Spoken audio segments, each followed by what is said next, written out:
I think I've had like one job in my life. I'll just say I had this retail job, 3 months, hated it. I'd literally wake up, get on a bus, get downtown, punch the time card, folding clothes, cleaning, dressing rooms, being told that I didn't sell enough credit cards from the day before. Bryan, you need to get your gift card sales up. Wake up, get downtown, looked down upon by the management, wake up, dressing room smelled, wake up, have to wear these overly dressed up clothes. It was pretty much the worst job I've ever had in my entire life. And what do your Mondays look like now?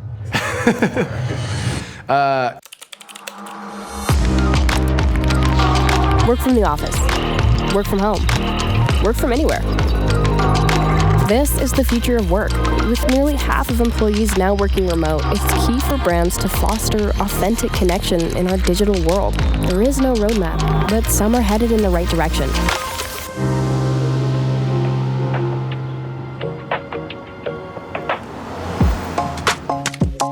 Y'all probably hate me, but I love Mondays. I've set it up so like all my favorite meetings are on Mondays because I like jumping back into it. What up? How are you? Nice sweater. It's a chance to like reconnect with the team. Thanks for proving it. We hate stacking. Productivity, creative time.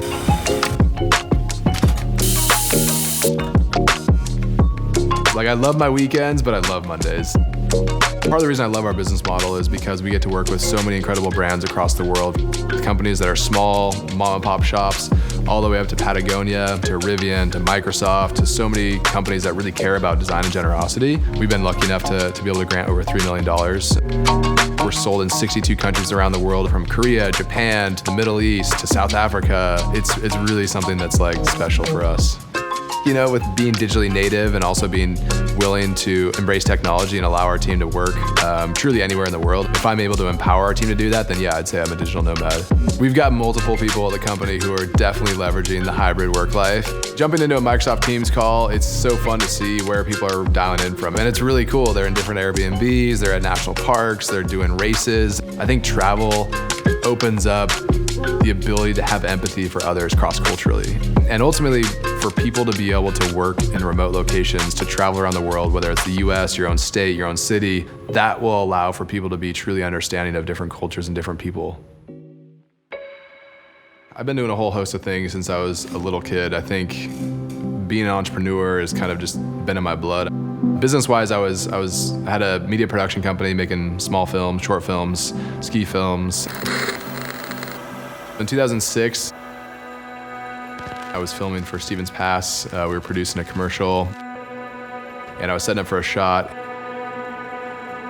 Took a bad turn, opened up my right leg, and basically hugged a tree.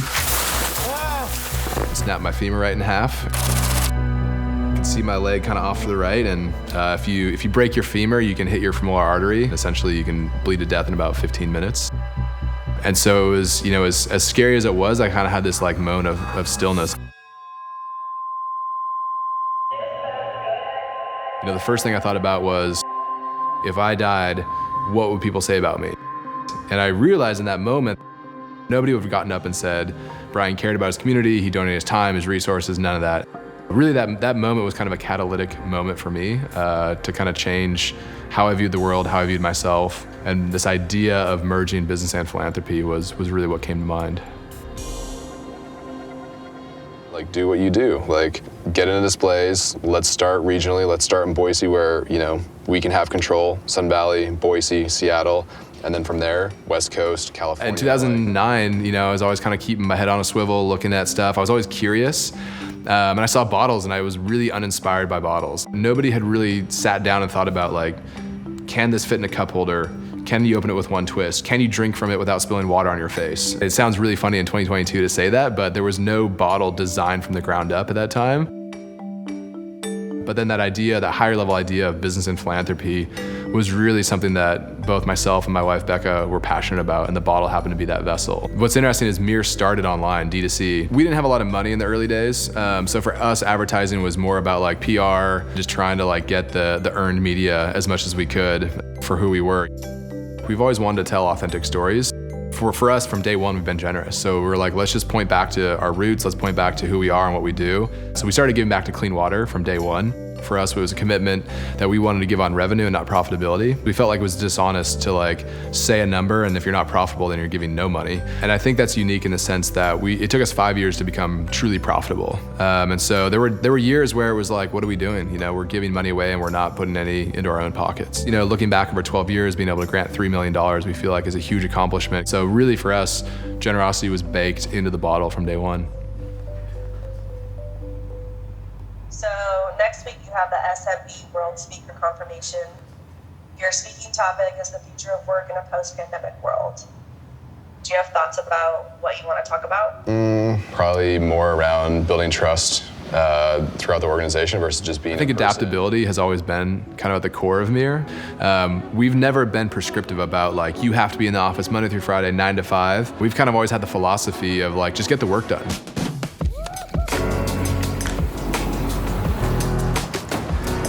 You know, even pre-COVID, my whole mantra was kind of like work when it works for you. So we don't really like work Monday through Friday, 8 to 5. It's kind of like work when you need to get the work done. It's kind of a mindset from day one, but I'd say now more than ever, there's like this permission for people to be remote and to travel to somewhere where, hey, you're gonna go do a race on the weekend and maybe you wanna fly back on Monday because it's cheaper and you work remote on Monday. We're in this new world where people wanna be trusted, and so we're handing the trust to the employee.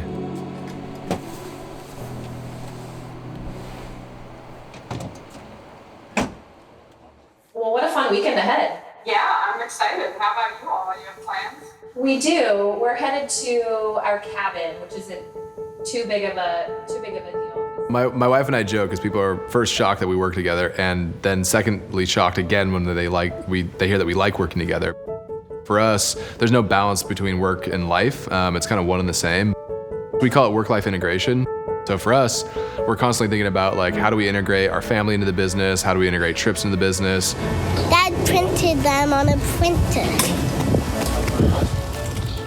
I think the future of work is flexible. It's certainly a hybrid, it's not prescriptive. The companies that thrive will be those filled with individuals who are adaptive and are able to embrace change. And I think the separation there will be between a healthy culture and not a healthy culture. And I think we all saw that through burnout, through the Great Resignation. So adaptability is huge. And I'd say find what works for you, because not every company is going to be the exact same.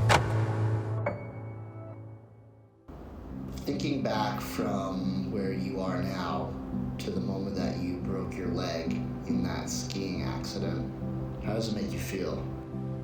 Oh gosh, it's like,